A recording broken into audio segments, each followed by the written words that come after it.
یہ after is اتنی زبردست پیشخانی ہوئی. اینڈ جونم, thank you. It was really fantastic and Shanu excelled.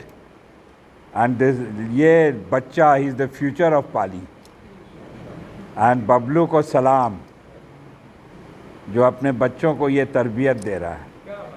And Najaf کو تھپڑ for coming after so many years. And جو یہ اتنے مزے سے یہ سلام سمجھایا ہے اور سنایا ہے. جب تک تم ہو ایوری منلیس you have to read something, and tomorrow you will read. یہ ارشاد نہیں پڑھے گا, تم پڑھو گے. اوکے, یہ بار بار پڑھتے ہیں پالی میں. یہ روایت ہے کہ ایک بار پڑھ لیا تو بار بار. یہ ہے فار ٹو ریزنس. ایک ہے کہ ہم یاد کرتے ہیں آپ لوگ کے بیچ میں بھی تنو با کا, مطلب وہ پڑھتے تھے اینڈ ان کی یا ہر چیز میں آپ بزرگ ہے. اینڈ دوسرا ہے کہ یہ اس شخص کے بارے میں ہے جو کبھی اس دنیا میں قدم رکھے تھے, جس کے 1400 years ago he walked this earth.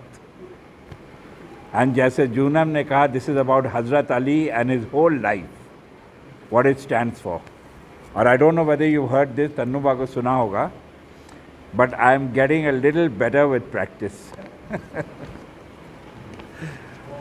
Okay, this Vishal. Bobby, this for you. I read it very frequently. وہ میرا مولا, وہ میرا مولا, وہ میرا آقا, وہ مولود کعبہ. اس میں سب پوری حضرت علی کی زندگی ہے.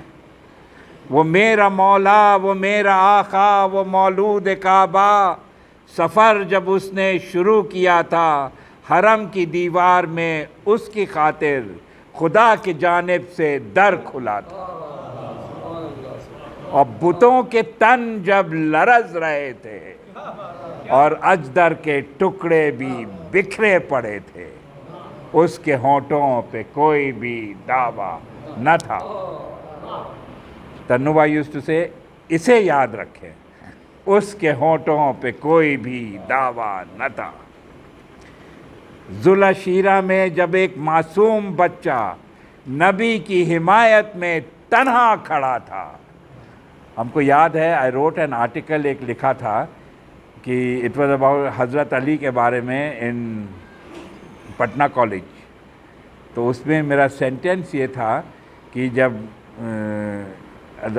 شمع بجھا دی گئی, حضرت رسول خدا نے کہا اسلام قبول کرنے کے لیے, تو ایک 10 سال کا بچہ حضرت علی اکیلے کھڑے ہوئے تھے ٹو سپورٹ رسول خدا. ذوالعشیرہ میں جب ایک معصوم بچہ نبی کی حمایت میں تنا کھڑا تھا, کفر و الحاد کی نیند اس گھڑی اڑی تھی جب وہ احمد کے بستر پر سویا ہوا تھا.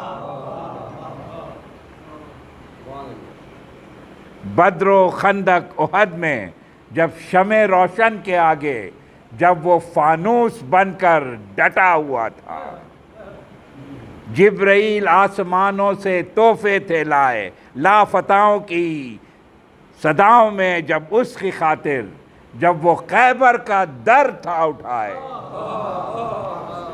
اس کے ہونٹوں پہ کوئی بھی دعویٰ نہ تھا. جب اتر رہے تھے اس کے در پر ستارے آ کے, جبیں اپنی جھکا رہے تھے فرشتے اس کے مکان کے آگے بھکاریوں کی طرح کھڑے تھے, اس کے ہونٹوں پہ کوئی بھی دعویٰ نہ تھا. جب انصار اور سارے مہاجر فتح مکہ کی خاطر چلے تھے, جب دوش محمد پر وہ بت شکن اور کعبے کے بت زمین پر پڑے تھے, حور و غلمان صلوات پڑھ رہے تھے, اس کے ہونٹوں پہ کوئی بھی دعویٰ نہ تھا. کم کے میدان میں جس روز اس کی ولایت, کم کے میدان میں جس روز اس کی ولایت ایک اعلان کی شکل میں ڈھل رہی تھی اور دونوں جہاں کی امامت اس کو اللہ سے مل رہی تھی۔ اس کے ہونٹوں پہ کوئی بھی دعویٰ نہ تھا۔ جب نینوا اور جنگ جمل میں طبل و فتح ظفر بج رہے تھے، جنگ صفین میں جب مسلمان اس کو قرآن کا واسطہ دے رہے تھے، اس کے ہونٹوں پہ کوئی بھی دعویٰ نہ تھا۔ جب یتیموں اور لاوارثوں کو گھر پہ وہ امداد پہنچا رہا تھا، ایک یہودی کے باغوں میں خیبر شکن جب مشقت کے دریا بہا رہا تھا، جب وہ اسرار عالم بتا رہا تھا، سلونی کا نعرہ لگا رہا تھا، جب عرب کی ایک ایک گلی میں وہ پاک لفظوں کے موتی لٹا رہا تھا، جب اپنے خطبوں میں اور اپنے خطوں میں ساری دنیا کو حکمت ستا رہا تھا، اس کے ہونٹوں پہ کوئی بھی دعویٰ نہ تھا۔